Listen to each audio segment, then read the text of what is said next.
Presidente, senhoras vereadores, telespectadores da TV Câmara,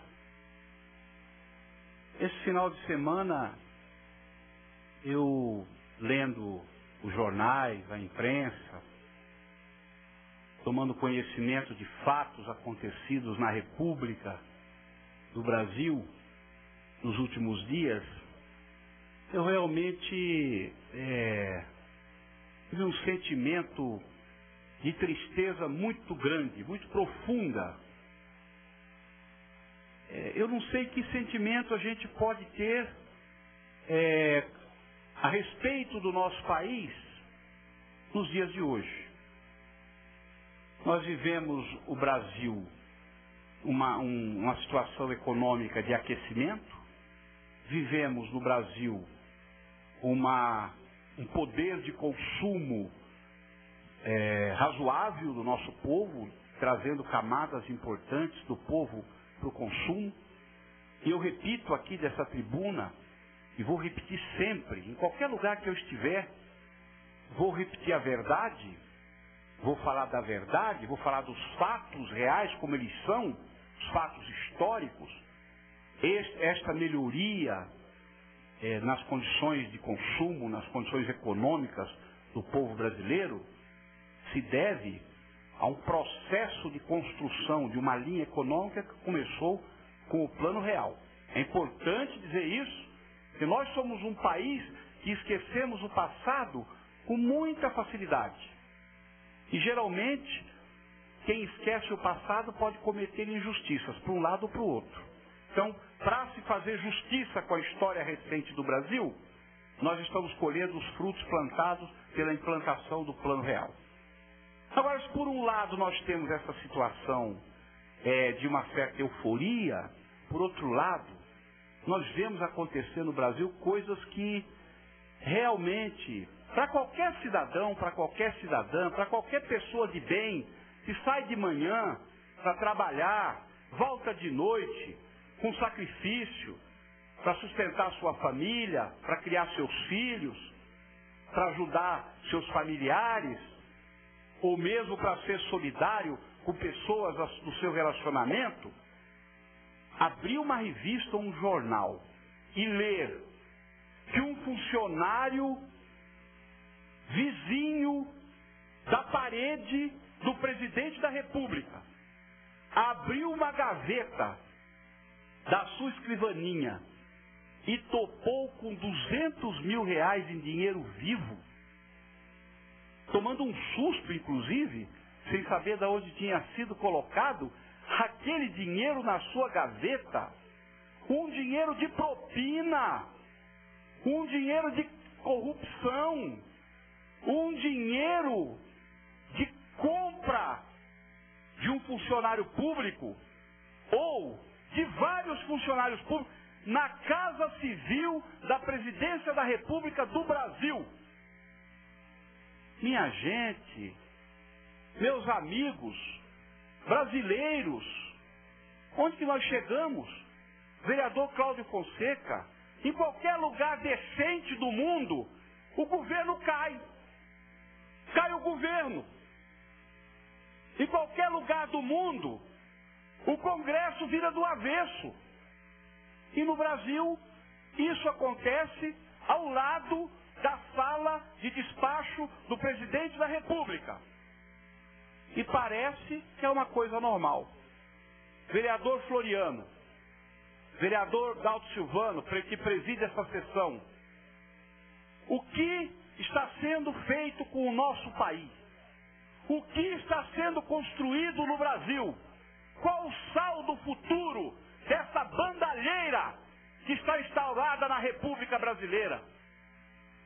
Como é que o povo brasileiro vai poder se olhar uns aos outros e conviver de uma maneira séria quando no país, num período de poucos anos, a quantidade de denúncias, a quantidade de escândalos, a quantidade de malversação do dinheiro público, a quantidade de compra de consciências, a quantidade de corrupção quase que oficializada, quase que oficializada. Falta pouco para oficializar a corrupção no Brasil, fazer parte ativa da vida pública dentro dos termos da lei. Falta pouco. Falta pouco. Eu quero dizer aos senhores vereadores que estão me ouvindo, e quero dizer também àqueles telespectadores que estão nos assistindo nessa sessão, que não é possível um país crescer, não é possível um país se levantar, não é possível um país ser um país diante de uma circunstância dessa. Alguma coisa nós temos que fazer para dar um basta nessa situação. Porque senão, nessa semana, no final dessa semana, novo escândalo será denunciado. No final dessa semana, novos funcionários públicos, novas pessoas de confiança do governo federal ou dos governos do estado, como foi o caso do Amapá, ou da denúncia que está também lá, escrita na imprensa, como é o caso do governo do Ceará, onde até o cálculo da quantidade de dinheiro que foi absorvido dos cofres públicos está escrito lá, 300 milhões de reais. 300 milhões de reais no estado do Ceará, num esquema de favorecimento que envolve, segundo a denúncia que está na imprensa, o governador e o seu irmão que foi ministro desse governo. Desse mesmo governo que o rapaz abriu a gaveta e deu um pulo para trás, porque na gaveta dele, ao lado da sala do presidente, tinha 200 mil reais de propina paga por serviços mal parados, serviços ilegais, favorecimentos. Nós não podemos dormir com um barulho desse. Nós não podemos, as pessoas de bem desse país, e eu tenho certeza que são muito mais do que aqueles que tramam, que urdem por a revelia da lei, esse tipo de conduta. O que está acontecendo com o nosso país? Eu vou conceder com muito prazer, vereador Floriano. O que está acontecendo com o Brasil? Para onde o Brasil quer caminhar? Que tipo de anestesia, que tipo de curare, que tipo de droga estão usando para obnubilar a cabeça do povo brasileiro?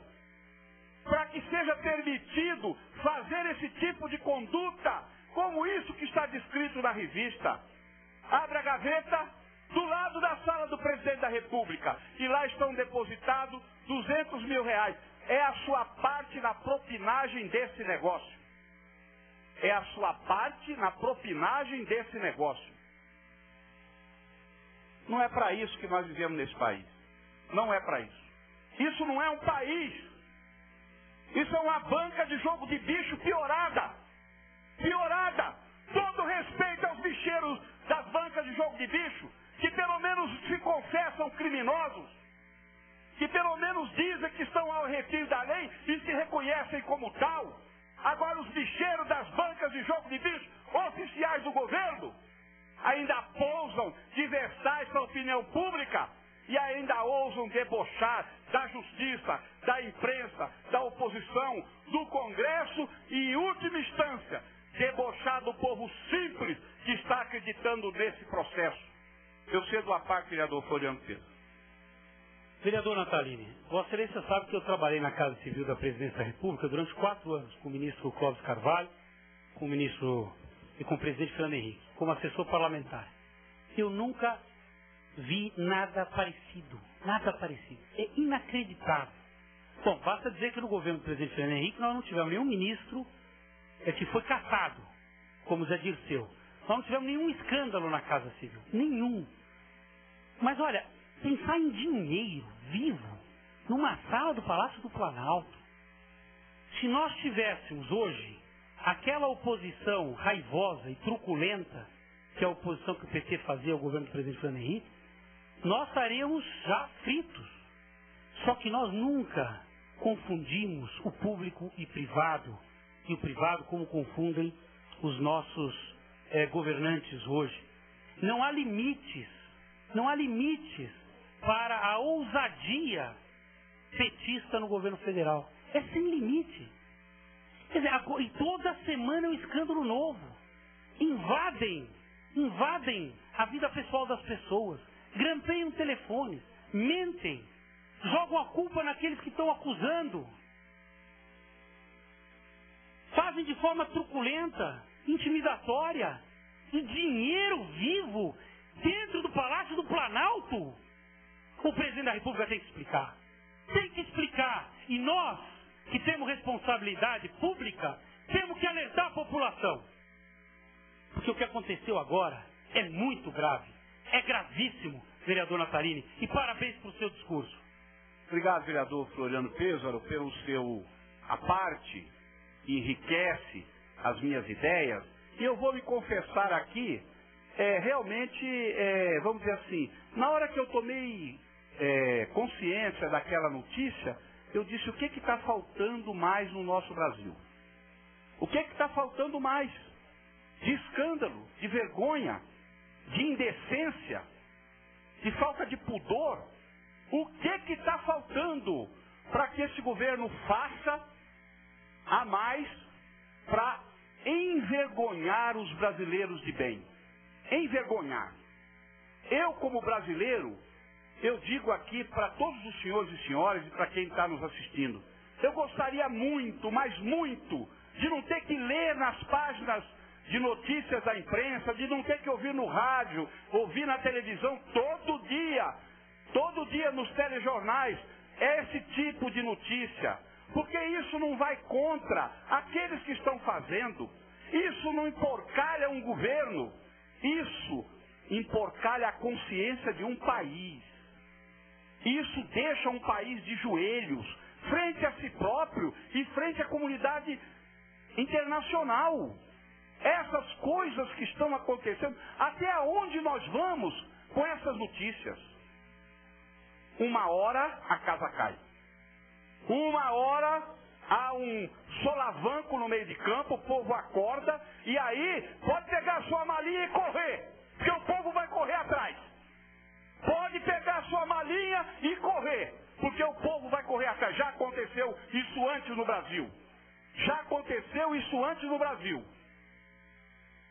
E é bem possível, praticamente certo, que vai acontecer de novo. Porque não é possível, senhor presidente, senhoras e senhores vereadores, não é possível um país se construir desse jeito. Cai o diretor do Correio. Por quê? Envolvido na corrupção. Um alto diretor do Correio, diretor de operações, talvez o principal diretor do Correio, cai. Por quê?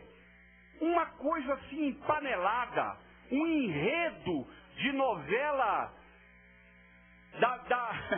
daquele tempo, não é, que as novelas iam buscar temas altamente detratórios. Cai o diretor do Correio, cai o assessor, cai a ministra.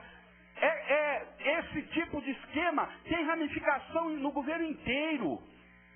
Tem ramificação no Congresso, tem ramificação em partidos.